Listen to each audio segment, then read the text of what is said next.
Selamat datang kembali di pembahasan mendalam kita. Hari ini kita akan menggali materi yang Anda bagikan dari The Power of Focus. Kita fokus ke strategi ke-9, ya, mengambil tindakan tegas. Kayaknya kita semua pernah deh ngerasa stuck gitu, nunda-nunda terus. Oh iya banget, menunda itu, kebiasaan umum ya, tapi ujung-ujungnya sering bikin panik dan stres. Menarik nih materi Anda ini, ada kutipan dari John Wallach Scott. Katanya, mereka yang mengharapkan momen perubahan nyaman dan bebas konflik belum mempelajari sejarah mereka, gitu katanya. Wow, dalam juga ya. Iya, ini nunjukin kalau tindakan tegas itu, ya nggak gampang, seringkali ada tantangannya, gitu. Bener banget. Nah, jadi misi kita kali ini, gimana caranya kita bedah nih? Kenapa sih kita suka nunda?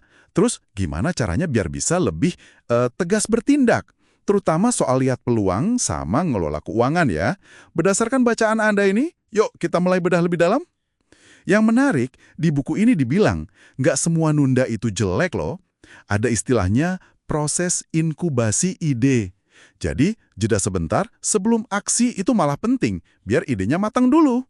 Tapi ya, jujur aja deh, seringnya kita nunda karena alasan lain kan? Betul sekali. Salah satu alasan utama yang diangkat di sini itu kebosanan. Kalau kerjaan udah rutin banget, semangatnya bisa turun kan? Nah, penulisnya kasih saran nih. Caranya, sadari dulu rasa bosannya, terus coba bayangin dengan jelas banget dua skenario.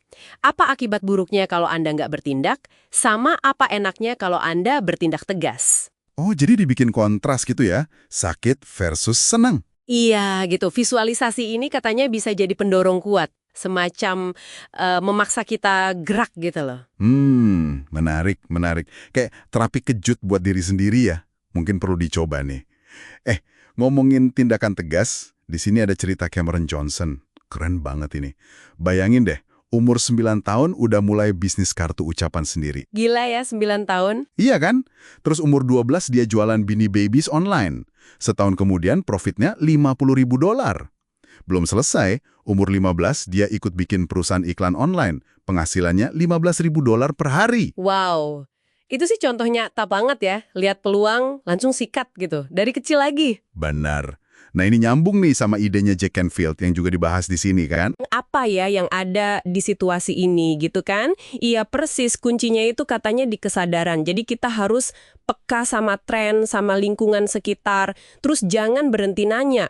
Ternyata buku Chicken Soup yang laku keras itu idenya muncul dari pertanyaan pendengar seminarnya Canfield loh. Oh gitu ya asal mulanya? Iya, jadi kesadaran itu memicu ide, terus memicu tindakan tegas.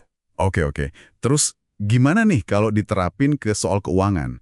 Kan sering tuh kita nunda-nunda urusan finansial. Nah, di bacaan ini ditekankan banget, kepastian finansial itu butuh tindakan tegas juga, nggak datang sendiri.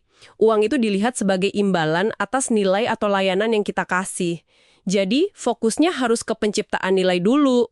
Bukan cuma ngejar uangnya aja ya, Iya, tapi bikin sesuatu yang berharga dulu. tepat. Dan ini kuncinya nih, kita harus aktif belajar soal uang. Harus mau tahu gitu, gimana alirannya, gimana cara numbuhinnya, siapa aja sih orang yang jago narik uang. Penulisnya bahkan nyaranin kita buat berani ya, cari tahu orang sukses itu gimana caranya, sampai bikin janji temu segala. Wah, proaktif banget ya. Iya dong, cari penasihat finansial yang bagus juga. Ini beda banget sama sikap pasif yang cuma ngeluh tapi nggak ngapa-ngapain. Ada kutipan Art Linkletter juga kan di sini, dia bilang kesulitan itu pasti ada, tapi ya kuncinya terus usaha aja, terus belajar. Sip. Jadi bukan nunggu dikasih tahu, tapi aktif nyari ilmunya ya. Penulisnya juga nyinggung peran pemimpin nih. Katanya pemimpin itu ngambil keputusan, bukan cuma kasih saran. Ini butuh berani ya, soalnya kan keputusan selalu ada risikonya. Betul, beda sama sekedar kasih opini atau saran, kan? Pemimpin itu ambil tanggung jawab lewat keputusan.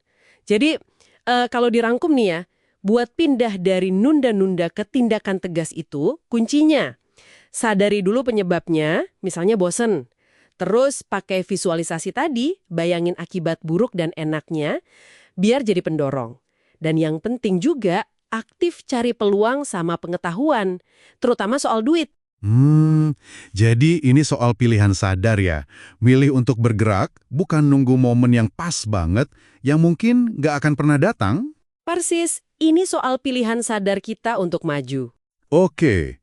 Nah, sebagai penutup nih, ada kutipan dari Jim Rohn di materi Anda ini yang, wah, kayaknya nampol banget deh buat kita renungkan.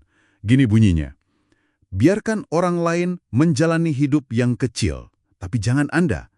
Biarkan orang lain berdebat soal hal-hal kecil, tapi jangan Anda. Biarkan orang lain menyerahkan masa depan mereka ke tangan orang lain, tapi jangan Anda. Pertanyaannya sekarang buat kita semua. Apa arti kutipan ini buat langkah Anda selanjutnya?